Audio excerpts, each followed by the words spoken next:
You wake up in a rain-soaked alley behind a flickering neon sign with $12. Cold water seeps through your worn shoes into your freezing toes. A black sedan pulls up to the curb without a sound. The tinted back window rolls down 2 inches into the dark. A leather-wrapped hand tosses a heavy blood-stained envelope right at your feet. Inside sits $500 in crisp cash and a vibrating burner phone. The cold voice on the line asks no questions and skips all greetings. You have 20 minutes to deliver a sealed steel briefcase to a basement. If you miss the deadline, assassins hunt you down before sunrise. You sprint through muddy back streets holding the cold metal handle against your chest. Your lungs burn while dodging homeless figures huddled over burning oil drums. Level 1 is not about wealth or respect. It is pure animal survival. You learn quickly to keep your head down and avoid all eye contact. The underground economy feeds on desperate people with nothing left to lose.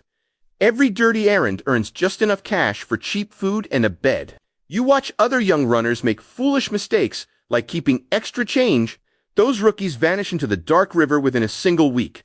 You survive by becoming completely invisible and taking every brutal assignment. When a local merchant refuses his protection fee, you hand him a steel pipe. His eyes fill with sheer terror as he realizes your moral boundaries are gone. You take his cash register money and hand it straight to your supervisor. That total obedience earns you a permanent spot inside the lower syndicate ranks. You've proved that your conscience can be bought for cheap weekly pay. The street corner becomes your entire universe of paranoia and cold concrete. You sleep with one eye open and a knife under your thin pillow. Survival means swallowing your pride until your heart turns to stone. At level 2, they take your burner phone and give you a pistol. You no longer run petty errands. You enforce the Syndicate rulebook now. Your new apartment smells of fresh paint and expensive leather furniture. Your primary job is keeping fear as the primary currency of the Underworld. When a rogue dealer sets up an unauthorized corner, you break his door. You stand over his bed at 3 in the morning without shouting. You hand him a single black envelope containing pictures of his young children. The lethal message lands instantly without you ever pulling the heavy trigger. Empathy is a luxury that gets you killed faster than a bullet. You force your heart to beat at 40 beats per minute under pressure. The organization rewards your ice-cold efficiency with access to private high-stakes clubs. You wear custom-tailored suits designed to hide heavy body armor underneath. Local police officers turn their heads away when your dark SUV glides past. You collect $50,000 every Tuesday night from trembling club owners. Real power is not senseless violence, but the constant threat of it. Yet every night you check your rearview mirror 4 times before your fellow enforcers look at you with calculated eyes, measuring your weaknesses. Friendship does not exist here. There are only allies and future targets. When your original mentor makes an accounting error, bosses order his elimination. You share a glass of top-shelf whiskey before putting a bullet through him. As he slumps across the mahogany desk, you feel nothing inside. You take his silver cufflinks and put them on your own wrists. The organization commends your loyalty and doubles your weekly payout immediately. You trade your human soul for a seat at the mid-level table. Level 3 elevates you into the quiet, clean offices of criminal logistics. You no longer carry weapons because your words carry far more destruction.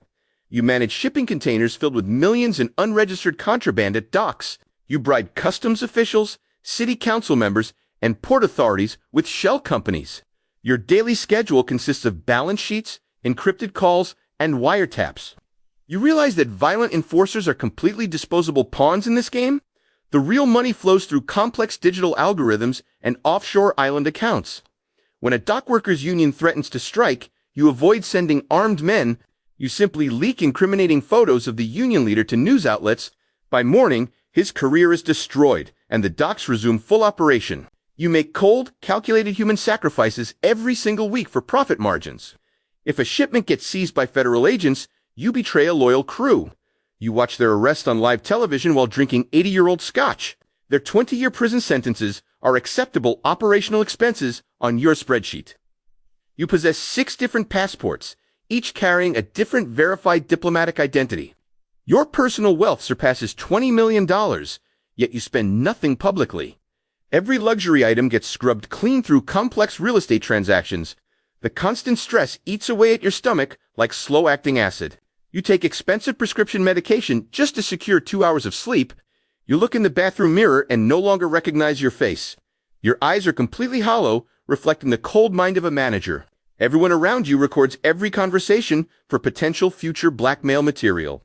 You trust no one, not even the private security outside your door. Level 4 brings you into the sacred council chamber as a shadow architect. You sit at a massive obsidian table surrounded by 7 global controllers. You no longer deal with street crime or shipping containers of goods.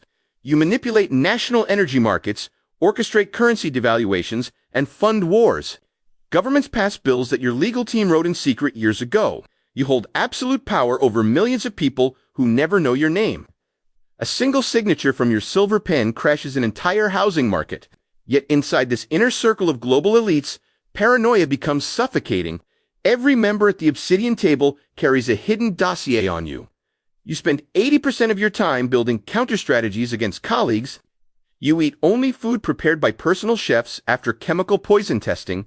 Your private residence is a subterranean fortress protected by biometric sensors.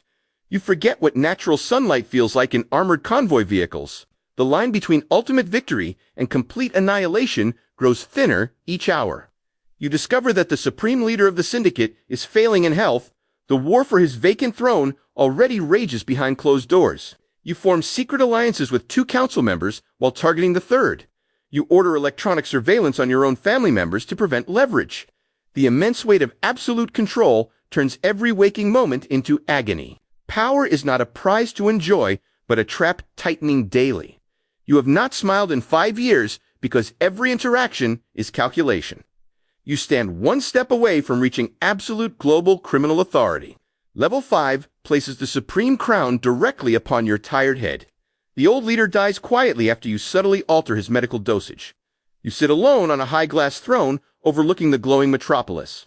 You command an army of thousands of runners, enforcers, and political puppets. Every dollar moving through the city pays a direct tax to you. You achieved every dream of wealth, power, and absolute control in life. Yet as you look down at the city, eerie silence fills you. You sit completely alone in the world with no real friends left. Suddenly, the heavy double doors of your executive office swing open wide. Your most trusted protege steps inside, carrying a sleek steel briefcase. Behind him stand your private security guards, weapons trained at your chest.